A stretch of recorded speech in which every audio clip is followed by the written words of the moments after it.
ஒரு சுவையான street style chicken fried rice வீட்டிலே எப்படி செய்யலாம்னு சொல்கிறேன். வாங்க வீடியோக்குள்ளே போகலாம். ஃபஸ்ட்டு சிக்கனுக்கு மசாலா ஆட் பண்ணிக்கலாம். சிக்கனில் மஞ்சத்தூள், மிளகாத்தூள் ஆட் பண்ணிக்கோங்க. உப்பு தேவையான அளவு ஆட் பண்ணிக்கோங்க. நம்ம சிக்கனை ஃப்ரை பண்ண போகிறோம். அதுக்கப்புறமா ஃப்ரைட் ரைஸோடு மிக்ஸ் பண்ண போகிறோம்.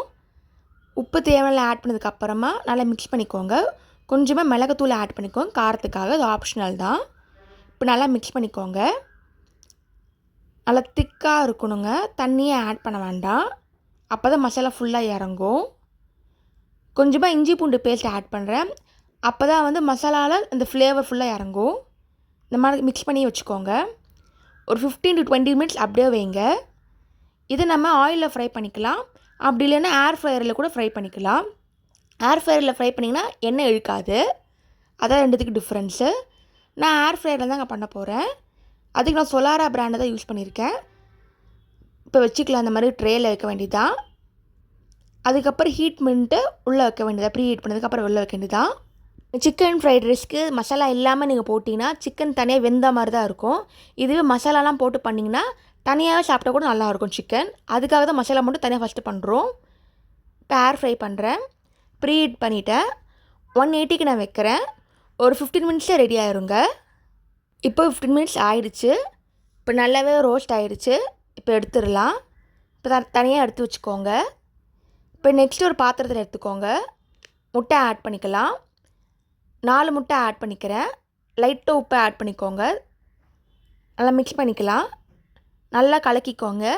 ஏர் பபிள்ஸே இல்லாமல் பார்த்துக்கோங்க. நெக்ஸ்ட்டு ஃப்ரைட் ரைஸ்க்கு காய்கறி ஆட் பண்ண போகிறோம்.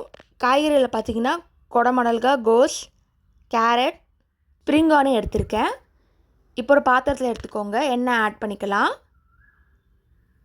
ஒரு 4 ஸ்பூன் எண்ணெய் ஆட் பண்ணிக்கோங்க. இப்போ காய்கறி ஆட் பண்ணிக்கலாம். நல்லா பொடியாக கட் பண்ண கேரட்டு, கோஸு, அதுக்கப்புறம் குடலை மிளகா, வெங்காயம் தாள் ஆட் பண்ணியிருக்கோம். சீக்கிரமாக வெந்துவிடுங்க காய்கறிலாம். அதுக்கு தான் மெலிசாக கட் பண்ணி சொல்கிறேன். நல்லா மிக்ஸ் பண்ணிக்கோங்க.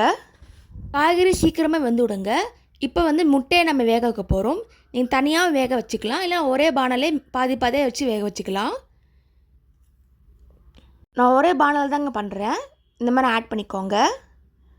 இப்போ மிக்ஸ் பண்ணிக்கலாம். முட்டையும் காய்கறியும் ஒன்றா பிளெண்ட் ஆகட்டும். முட்டை சீக்கிரமாக வெந்துவிடுங்க. என்னால் மிக்ஸ் பண்ணிக்கிட்டே வரலாம். இப்போ முட்டை வெந்துடுச்சுங்க. நெக்ஸ்ட்டு மசாலா ஆட் பண்ணலாம். மசாலாவில் முதல்ல மிளகுத்தூள் ஆட் பண்ணுறோம். நல்லா ஒரு 5 ஸ்பூன் மிளகுத்தூள் ஆட் பண்ணிக்கோங்க.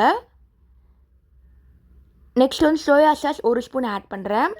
உப்பு தேவையான அளவு. சில்லி பேஸ்ட் 1 ஸ்பூன் ஆட் பண்ணுறேன். நல்லா மிக்ஸ் பண்ணிக்கோங்க.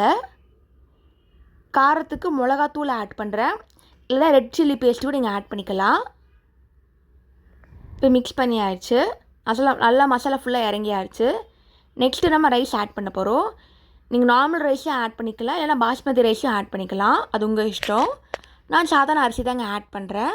அரிசி நல்லா வேக வச்சுக்கிட்டேன். அதுக்கப்புறமா ஆற வச்சுட்டேன். அப்போ தான் உதிரியாக இருக்கும். இப்போ நெக்ஸ்ட்டு அரிசி அதில் ஆட் பண்ண போகிறேன். இப்போ மிக்ஸ் பண்ணிக்கலாம். நான் ஒரு அழகு அரிசி தாங்க வச்சுருக்கேன். மசாலா அதுக்கேற்ற மாதிரி ஆட் பண்ணிக்கோங்க. ரைஸுக்கு ஏற்ற மாதிரி உங்களுக்கு மசாலாவும் ஜாஸ்தியாக இருக்கணும். இப்போ மிக்ஸ் பண்ணிக்கலாம். நெக்ஸ்ட்டு ஃப்ரை பண்ண சிக்கனும் இதில் ஆட் பண்ணிக்கலாம். இப்போ நல்லா மிக்ஸ் பண்ணிக்கோங்க. ஒரு 10 நிமிஷம் நல்லா கலக்குங்க. அப்போ தான் ஃபுல்லாக மசாலா இறங்கும். ஒரு சுவையான street style chicken fried rice வீட்டிலே எப்படி செய்யலான்னு பார்த்தீங்க. மறக்காமல் ட்ரை பண்ணி பார்த்துட்டு எப்படி இருக்குன்னு சொல்லுங்கள். தேங்க்ஸ் ஃபார் வாட்சிங். லைக் பண்ணுங்கள், ஷேர் பண்ணுங்கள், சப்ஸ்கிரைப் பண்ணுங்கள். மறக்காமல் நோட்டிஃபிகேஷன் கிளிக் பண்ணிக்கோங்க.